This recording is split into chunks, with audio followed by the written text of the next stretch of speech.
Regional geography में आज हम एक कदम और आगे बढ़ते हैं। देखिए, हम यूरोप में वेस्टर्न सेंट्रल यूरोप कर रहे हैं, जिसमें लास्ट लेक्चर में हमने जो आखिरी कंट्री की वो फ्रांस थी, और आज हम जिस पहली कंट्री से आरंभ करेंगे विष्णु, वो कौन सी है? जर्मनी। जर्मनी की कैपिटल क्या है? बर्लिन। पहले सब पता है नहीं कि मैं क्या पूछने वाला हूँ, अचानक से कुछ ऐसा पूछ लूंगा जो पता नहीं होगा। ये देखिए, ये अब जर्मनी नोटिस करिए, दिस इज जर्मनी। बिल्कुल नॉर्थ ईस्ट में यहाँ पर बर्लिन आती है। देखिए, तो जर्मनी अपने नॉर्थ में बाल्टिक सी को होल्ड करता है, तो ये एक लैंडलॉक्ड कंट्री नहीं है, इसको सी लगता है। इसके नॉर्थ वेस्ट में देखिए नॉर्थ सी है। जर्मनी के ईस्ट में देखिए पोलैंड के साथ बॉर्डर शेयर होता है, और थोड़ा साउथ ईस्ट की तरफ देखिए चेक रिपब्लिक। लेकिन सबसे महत्वपूर्ण चीज़ जो मैं आपको दिखाना चाहता हूँ वो जर्मनी के साउथ ईस्ट में इस ऑस्ट्रिया का बॉर्डर। ये मैंने क्यों बताया आपको अभी थोड़ी देर में समझ आ जाएगा। जर्मनी के दक्षिण में देखिए स्विट्जरलैंड है, और जर्मनी के साउथ वेस्ट में देखिए फ्रांस के साथ बॉर्डर शेयर होता है, और यहाँ पर एल्सेस लॉरेन एरिया है फ्रांस का।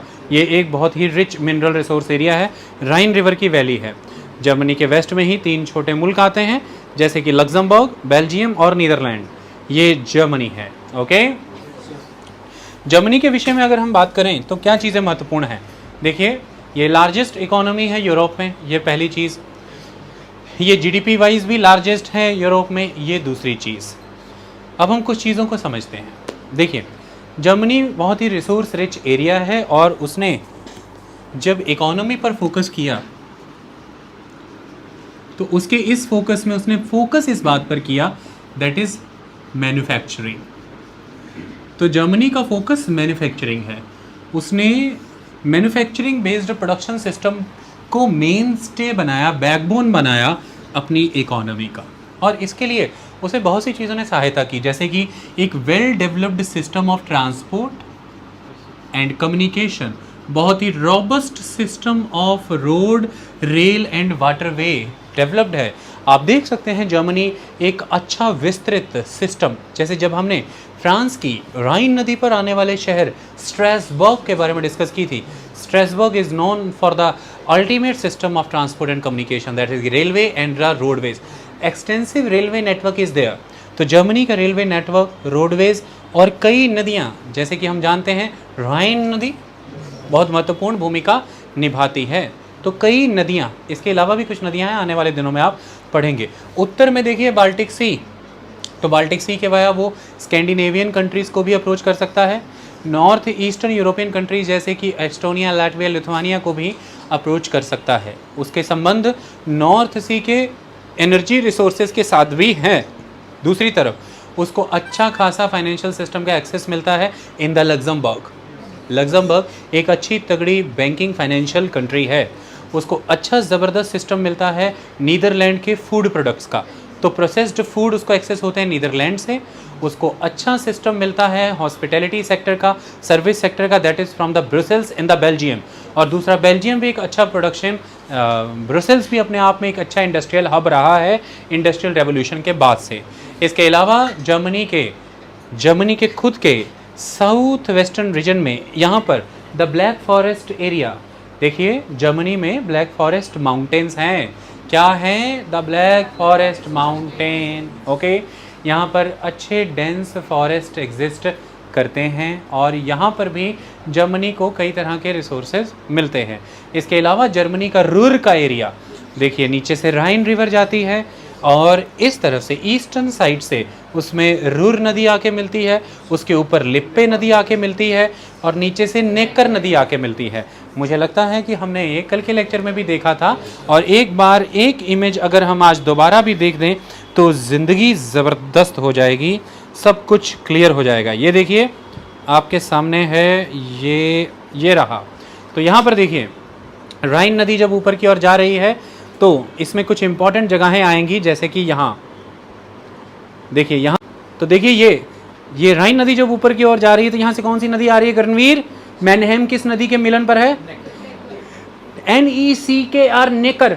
इसे नायकर मत बना देना, नेकर नदी। ओके, जैसे ही ऊपर की ओर जाएंगे तो अब 2 नदियाँ और मैं आपको दिखाऊंगा, देखनी जरूरी है। ये देखिए, जैसे ही हम ऊपर की ओर गए तो रूर नदी और लिप्पे नदी, और रूर नदी जब मिल रही है राइन के साथ तो यहाँ पे ड्यूसबर्ग आता है। This is important resource rich area. तो western Germany is a resource rich area, बेअंत कोल रिसोर्सेज है यहाँ पर, लग्जमबर्ग से एक्सेस होने वाला आयरन ओर भी यहाँ पर अवेलेबल है। तो इन सब चीज़ों की वजह से अच्छा खासा इंडस्ट्रियल नेटवर्क, हर तरह की इंडस्ट्री नजर आएगी, जैसे कि ऑटोमोबाइल्स, जर्मन कंपनी जैसे कि वॉक्सवैगन, आप सब सुनते ही हैं, इसको छोड़ दीजिए, और जर्मन कंपनियां।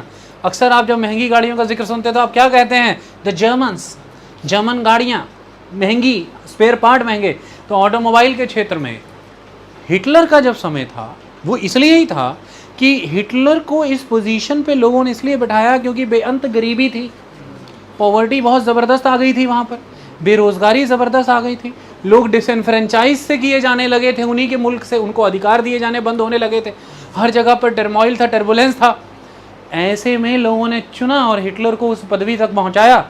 और हिटलर ने आने के बाद इकोनॉमिक रिकवरी के पाथ को जब चलाया तो उसने आम लोगों की गाड़ी चलाई। उसने कहा द फोक्स वैगन, फॉक मने द आम लोग, the common people, the common vehicle.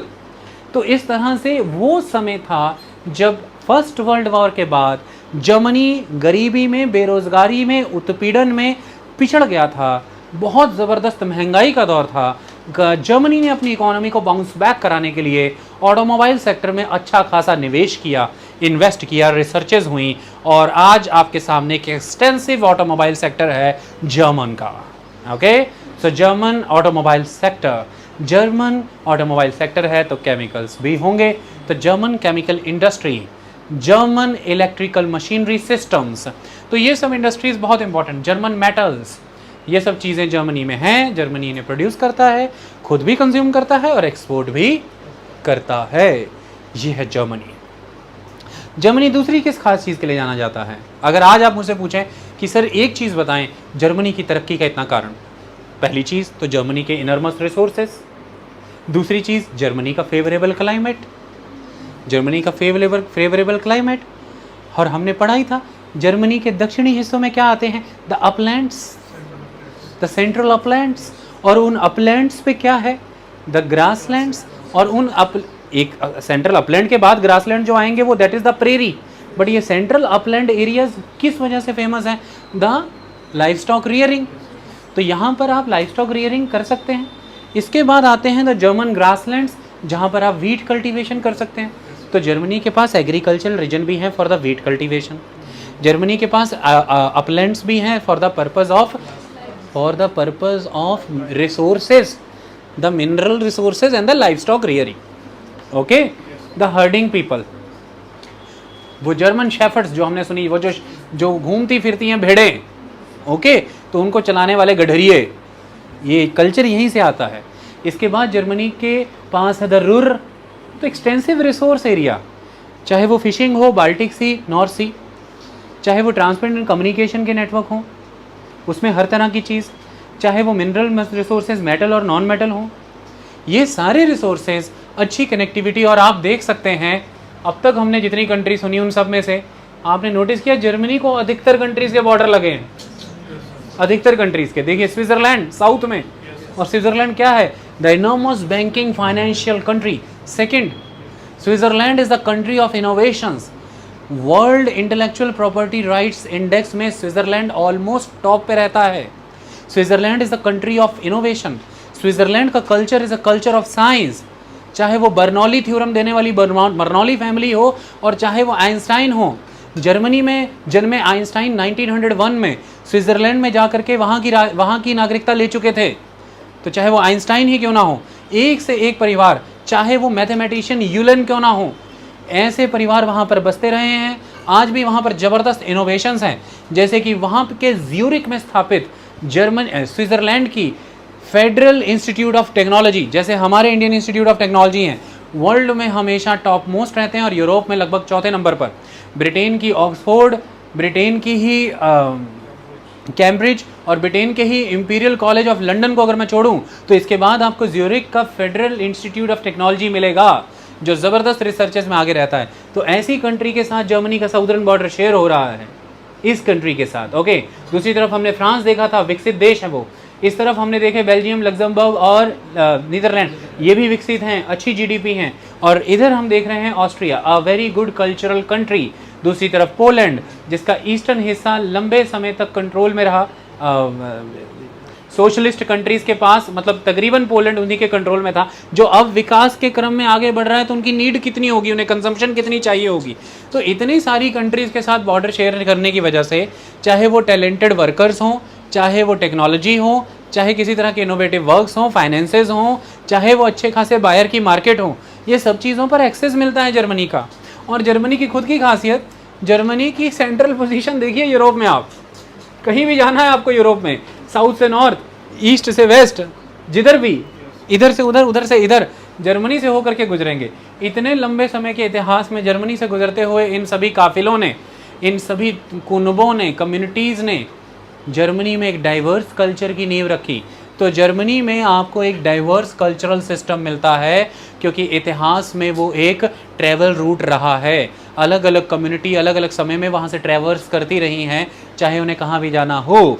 यही कारण है कि जो जर्मनी को स्ट्रेंथ देता है, क्योंकि जितनी ज़्यादा कल्चरल कम्युनिटीज़ को आप होल्ड करेंगे, उतनी ज़्यादा आपका कल्चरल फाउंडेशंस जो हैं वो डाइवर्स कल्चर के लिए स्ट्रेंथन्ड होगा, स्ट्रॉन्ग होगा, फेमिलियर होगा। यही कारण है कि जब अरब स्प्रिंग आई थी और मिडल ईस्ट और नॉर्दर्न अफ्रीका से रिफ्यूजीज़ आगे बढ़े, यूरोप में एंटर हुए, तो स्वीडन के साथ साथ जर्मनी इन्होंने वेलकम किया था। इस बात को आप हमेशा ध्यान में रखिएगा। ओके, तो जर्मनी जनसंख्या में सबसे अधिक आने वाली कंट्री है, लार्जेस्ट पॉपुलेशन है जर्मनी के पास, उसका खुद का भी बायर बेस अच्छा खासा है। जर्मनी के बारे में अब महत्वपूर्ण चीज़ ये समझने की ज़रूरत है कि आज का जर्मनी क्या ऐसा ही था, क्या हमेशा से वो ऐसा था? इसको समझिए, देखिए ध्यान से समझिए।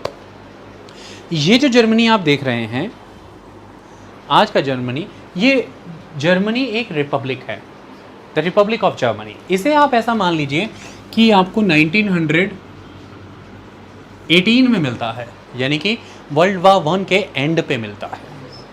लेकिन इसके पहले तक कौन सा जर्मनी एग्जिस्ट कर रहा था? उसका जन्म कब हुआ? उसका जन्म 1871 में हुआ। ये 18 जनवरी को हुआ। तो आप 1871 को एक जर्मनी का जन्म मानेंगे। ये कौन सी जर्मनी है? That is the unification of Germany. दूसरा कलम दीजिए जरा।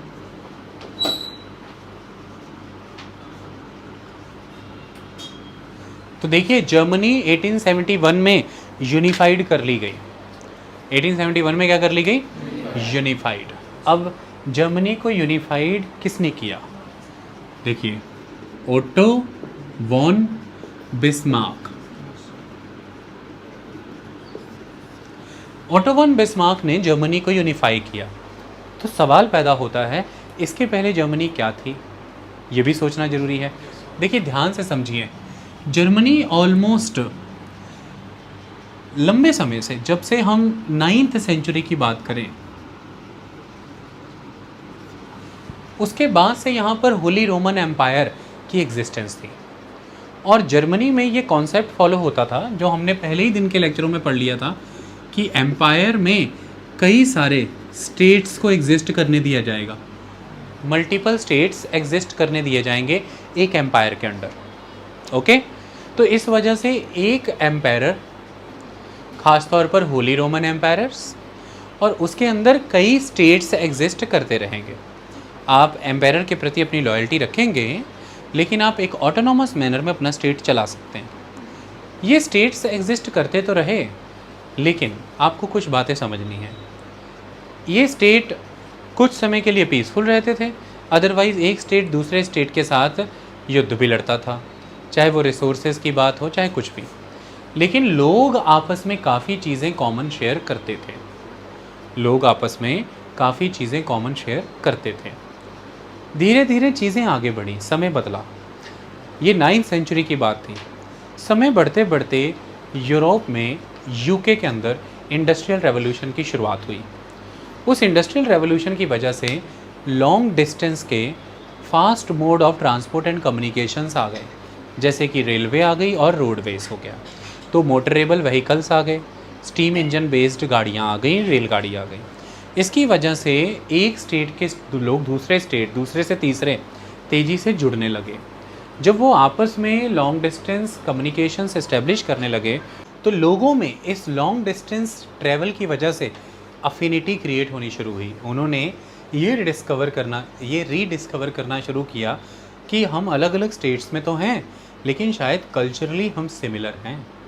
हम अलग अलग स्टेट्स में तो हैं, बट शायद कल्चरली हम सिमिलर हैं। ओके, ये कल्चरल सिमिलरिटी के तहत लैंग्वेज आनी स्वाभाविक है, वे ऑफ लाइफ उनकी लगभग स्वाभाविक रूप में एक जैसी फील होने लगी, रिलीजियस प्रैक्टिसेस उनकी, क्योंकि आप जानते हैं जर्मनी वो ब्रीडिंग ग्राउंड है जहाँ से रिफॉर्मिस्ट वेव जन्म हुई थी क्रिश्चियनिटी की। मार्टिन लूथर के बारे में हमने सुना है, और उनके तहत क्रिश्चियनिटी के उन ऑर्थोडॉक्स और ओल्ड टेस्टामेंट डॉक्ट्रिन्स को प्रोटेस्ट किया गया, और यहाँ से प्रोटेस्टेंट ब्रांच ऑफ क्रिश्चियनिटी आती है। ये क्रिश्चियनिटी के अंदर आए रिफॉर्म का ही नतीजा था, और इसका इन्फ्लुएंस एरिया जर्मनी है। तो जर्मनी के लोगों ने ऑब्ज़र्व करना शुरू किया कि भाई रिलीजन जो है वो प्रोटेस्टेंट्स हैं, हम रिफॉर्मिस्ट विंग से बिलोंग करते हैं, हमारी लैंग्वेज कॉमन चल रही है, हमारा वे ऑफ लाइफ कॉमन है। इस तरह की चीज़ों ने उन्हें ये महसूस कराना शुरू किया कि उनमें काफ़ी कुछ कॉमन है, सिर्फ वो बॉर्डर के द्वारा डिवाइडेड है। तो जनता में एक अंडर करंट इस यूनिटी का चलने लगा। इंडस्ट्रियल रेवोल्यूशन के द्वारा दिए गए इस long distance trade and commerce, travel and communication के फास्ट मोड के द्वारा, क्योंकि आप तेज़ी से एक जगह से दूसरी जगह जाने लगे। भारत में भी ऐसा ही प्रभाव पड़ा था रेलवे का। एक जगह से दूसरी जगह जब रेलवे पर लोग गए, जो कि उसके पहले जाना संभव ही नहीं था, अब कितनी दूर तक जा सकते थे, पॉसिबल ही नहीं था।